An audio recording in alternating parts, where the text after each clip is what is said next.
the PF7 brake service system. This machine's basically designed to replace or flush the old brake fluid out of a brake system on a vehicle by replacing it with new brake fluid. The machine's simple, it's real simple, it's air powered, and it uses 1 quart of brake fluid at a time. As you can see, we've got graduation marks here. When you get the machine full, it'll be approximately right here at this line, the new fluid fill line. As we do the service, the first step's basically going to fill the reservoir. The next step's going to be the first wheel, second wheel, third wheel, fourth wheel, and so on. The machine accomplishes the flush. It uses a pressurized system and a vacuum system. The first thing we need to do to start the flush, we need to remove all the old fluid out of the master cylinder, out of the reservoir, and refill it with new fluid. So we're going to take our suction wand with our suction hose. We're going to suck all the old fluid out of the reservoir. Once we get all the old fluid out of the reservoir, we're going to take our new fluid hose with our new fluid wand. We're going to dial up about 5 pounds of pressure on our gauge. We're going to open our ball valve. We're going to fill our reservoir.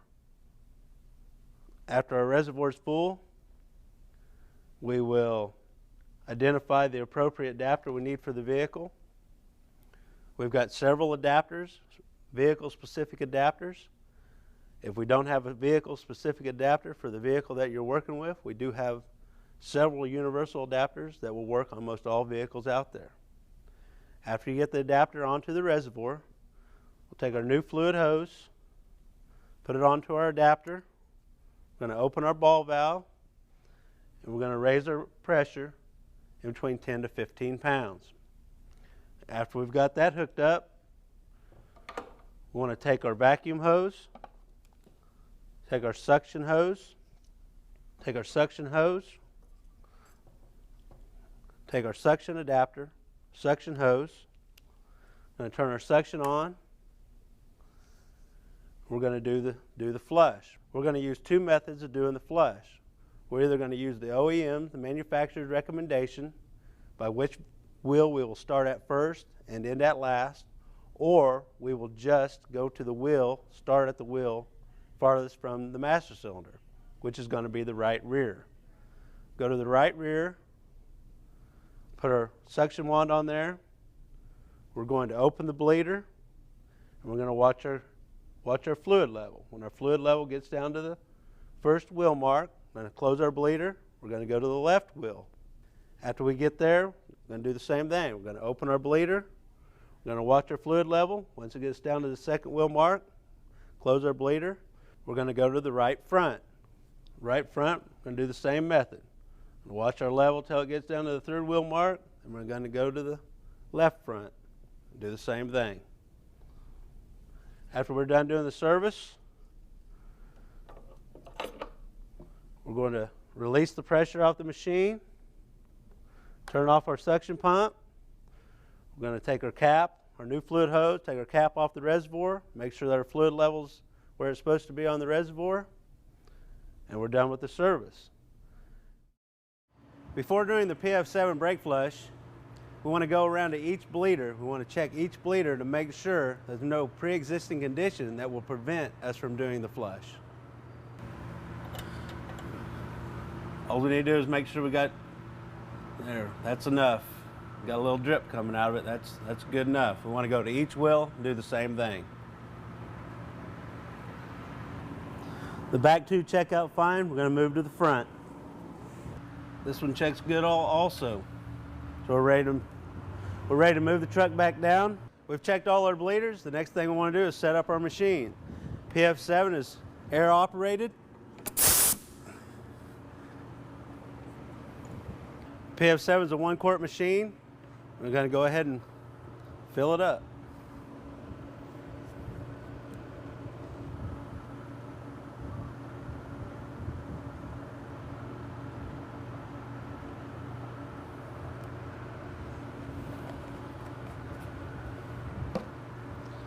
Next thing what we want to do is get the machine hooked up to the vehicle. First thing what we got to do, we've got to remove the old fluid out of the reservoir and replace it with new fluid.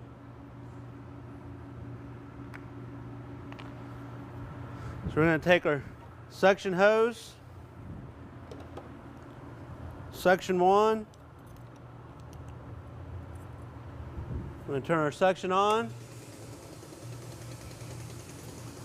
We're going to remove all the old fluid out of the reservoir.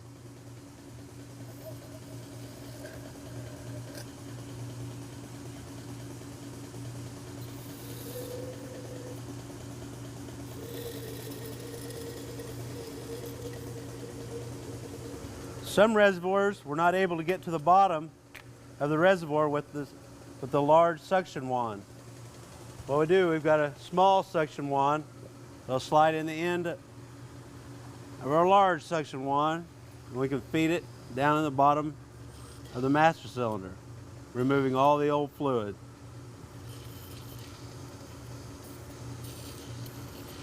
As soon as we get all the old fluid out of the reservoir, we just want to replace it with new fluid. I'm going to turn our suction pump off.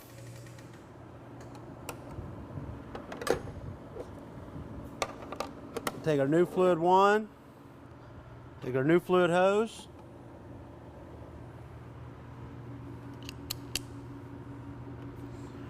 We're going to dial our machine up to about 5 pounds. It doesn't take much air pressure.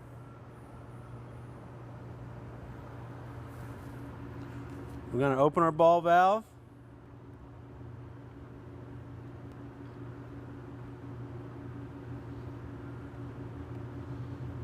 I'm going to fill the reservoir to the max line.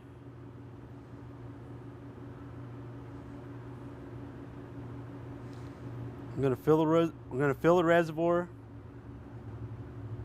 till it's full. I'm going to close the ball valve.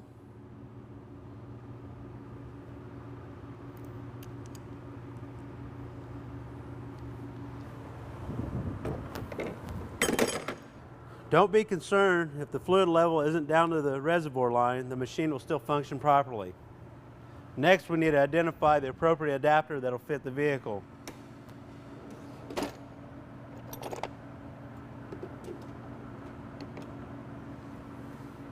Go back to the reservoir. Make sure our adapters makes a good seal on the reservoir. Put our new fluid hose on the adapter. Gonna move back to the machine. We're gonna run our air pressure up to in between 10 to 15 pounds. 12 to 13 is sufficient. Move back to our reservoir. We're gonna open our ball valve. We're gonna watch our adapter where it fits the reservoir, make sure we're not getting any leakage. Everything looks good. Next, what we need to do is move to our suction hose or suction wand. We're going to go to each wheel cylinder and perform the flush. We're going to start the flush at the wheel that's farthest from the master cylinder, which is going to be the right rear. First thing we got to do though is turn our suction pump on. Then we're going to move to the right rear. Once we get to the right rear, we're going to take our bleeder wrenches. We're going to identify which one fits the bleeder. We got it the first time. We got 5 different sizes, and they all take a 9/16 wrench.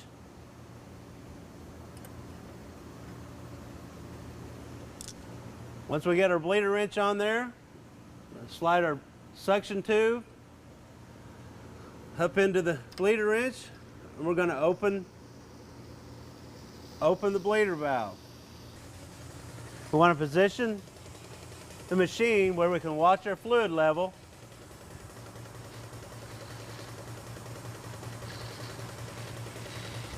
When we get to the wheel 1 mark, we will shut the bleeder valve.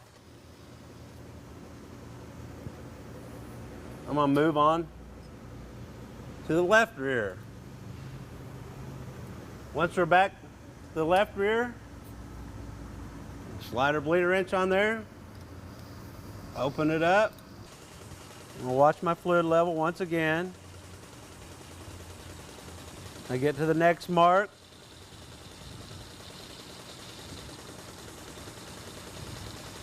I'm going to shut my bleeder valve off once again, move to wheel number 3, which is going to be the right front. We're doing the right front, the same procedure as on the rear. Put the bleeder wrench on there.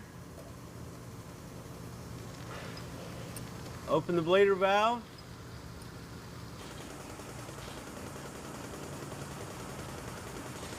Once again, when I get to the third mark, I'll shut my bleeder valve. Go into my fourth wheel, which is going to be my left front. Same procedure. Put the bleeder wrench on the bleeder valve. Open the bleeder valve.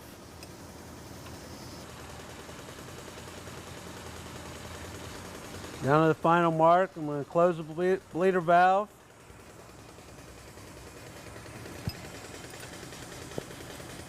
I'm going to turn my suction pump off. Next, I need to lower the vehicle. We've lowered the vehicle. Next thing what we need to do is remove the machine, take the machine off the vehicle. First thing we want to do, we want to take the air pressure off our system. You got to turn your regulator all the way counterclockwise to decrease the pressure. Then you got to hit pressure release. It'll release the pressure all the way to 0. You want to do all this before you close the ball valve on your adapter, on your new fluid hose. If you leave this, if you close this, well, you still have air pressure on the system. Well, if you take this off, you're going to have fluid squirt back at you. We don't want that. Brake fluid is corrosive and it will take off paint. What we need to do is close our ball valve. We have released our air pressure. Close our ball valve. Take our new fluid hose off. Take our adapter off. We want to check our fluid level. It's fine. Next, we want to test drive the vehicle. Make sure the brake system is working properly.